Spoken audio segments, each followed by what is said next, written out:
Good day mga ka-sports natin dyan. Isa ngayon sa mga nagsumikap na team ay ang Chocomucho Flying Titans, kung saan nga ay pinag-igihan nila sa kanilang mga games at ngayon maswerte ngang nakapasok muli sila sa napakatagal na panahon sa top 4. Sila nga ngayon ang isa sa mga malalakas na team at isa lang nga ang kanilang talo.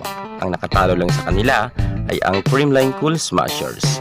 Sa ngayon dahil pasok nga sila ay talagang masasabi natin na makikipagpukpukan to pagdating nga sa semifinals.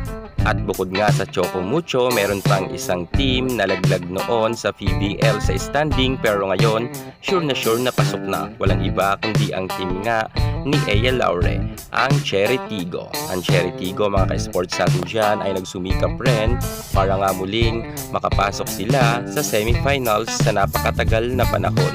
Ngayon mga ka-sports natin dyan, ang pangarap nga ng Cherry Tigo na makapasok muli sa semifinals ay naganap na at isa nga sila ngayon sa talagang makikipag-agawan para nga sa gold medal.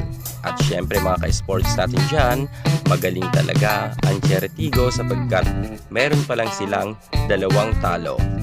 At dito naman mga ka-sports natin dyan sa isa pang team na malakas na masasabi talaga natin na muli ay napanatili nila na makapasok sila sa semifinals sapagkat noon pa naman ay madalas silang makapasok, ang Signal HD Spikers. Ang kupunan nga ngayon ni Vanny Gandler.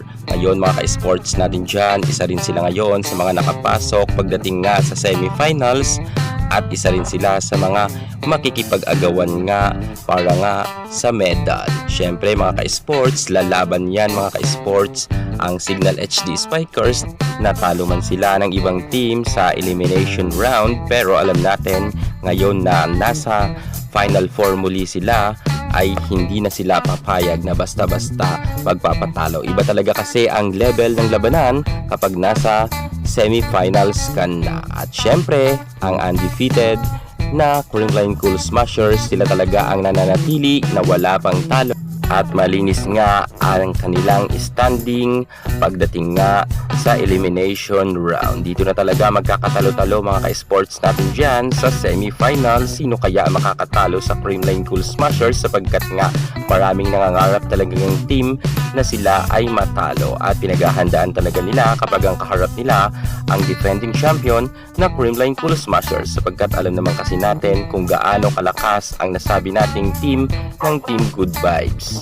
So noon mga ka-sports natin dyan, matatandaan ninyo na nagkaroon tayo ng vlog at nagprediction tayo na ang mga pasok nga mga ka-sports sa ating panglasa sa Magic 4 ang Cherry Tigo, Chocomucho, Creamline Cool Smashers at ang Signal HD Spikers. Sobrang dami noon mga ka-sports natin dyan na mga bashers na sinasabi nga nila na pinapangunahan na daw natin. Hindi kasi nila naiintindihan ang tinatawag na prediction. Pero nagkatotoo nga mga ka-sports natin dyan ang ating hula na sila nga ang makakapasok sa semifinals. Nasaan na kaya noon ang mga bashers ko na sinasabi nila na pinangunahan ko na daw, hindi pa tapos ang laban. Dahil nga nagkatotoo mga ka-sports natin dyan, pisilipin naman natin ngayon kung sino-sino ang magiging bronze medal, silver medalist, at gold medalist at sino sa kanila ang hindi magkakaroon ng medalya. Ngayon patutunayan uli natin kung tatama ba ang ating kalkulasyon kung sino ang magcha-champion sa PBL All Filipino Conference. Kaya kung gusto nyong malaman mga ka-sports natin dyan, tutukan nyo ang ating vlog hanggang sa dulo dahil ipapakita na natin ang nilalaman nga ng bolang kristal. Pero bago ang lahat, kung ngayon ka pala napadpad sa aking YouTube channel, huwag kalimutan mag-subscribe, i-click ang ating notification bell para lagi kang updated sa lahat ng issue pagdating sa volleyball. Susunod na! Drop it.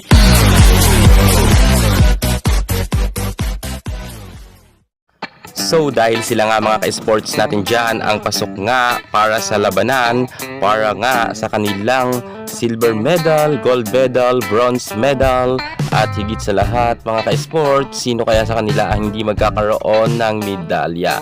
Atin na ngayon mga ka-sports ipapakita kung sino talaga ang mas aangat sa apat na team na ito na nakapasok nga sa semifinals. Lahat naman sila ay talagang mga magagaling na atleta sa ating bansa.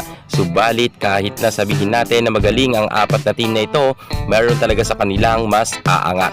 Unahin na natin dyan mga ka-sports natin dyan na nagiginiginita ko na ang magiging 4th place dito ay ang Cherry Tigo. Bakit ko nasabi mga ka-sports natin dyan? Bagamat malakas nga ang Cherry Tigo mga ka-sports, pero masasabi ko na talagang naisahan lang nila ang Signal HD Spikers. Malakas ang Signal HD Spikers at iba na nga ang usapan kapag sa semifinals na. At kung ako naman ang yung tatanungin kung sino ang magiging bronze medalist, para sa akin ang Signal HD Spikers.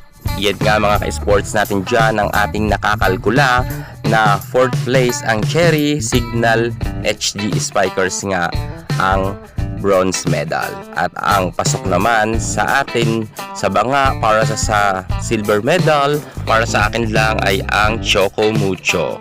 Bagamat paborito rin natin na team ang Choco Mucho, pero sa tingin ko ay hindi pa nila kakayanin ang nasabi nating Creamline Cool Smashers sapagkat ng elimination round nga ay halos maaga silang napataob nga ng Creamline. Sobrang lakas kasi ng Creamline mga ka-sports natin dyan, kung kaya hindi talaga yan magpapatalo sa Choco Mucho. At saka kahit sino naman nalo sa kanila mga ka-sports ay pasok rin yan sa panlasa natin sapagkat Tribisco team naman sila mga ka-sports. Silang dalawa nga ang team na malakas. So ibig sabihin ang gold natin walang iba kundi ang team nga ng ating Queen Gemma Galanza, ang Creamline Cool Smashers. Kitang-kita na natin na malinaw dahil nga sa elimination round pa lang ay wala lamang katalo-talo kahit isa ang Creamline. Siyempre, mas magde-level up pa ang kanilang kagalingan sa papalapit nga na semifinals para nga sila nga ang makapasok para sa battle for gold. Ang Creamline talaga dyan ang nangunguna palagi. So ayan na nga mga ka-sports natin dyan, yan yung ating prediction sa papatapos nga na PVL All Filipinos Conference. Para talaga sa akin ang 4th place dyan ay ang Cherry Tigo, bronze medalist nga Signal HD Spikers, silver medalist nga ang Choco Mucho Flying Titans, at syempre ang undefeated nga ang ating gold medalist ang Creamline Cool Smashers. Pero ito ay isang prediction lamang, kaya't no hate no bashers tayo dyan sa ating mga paboritong team.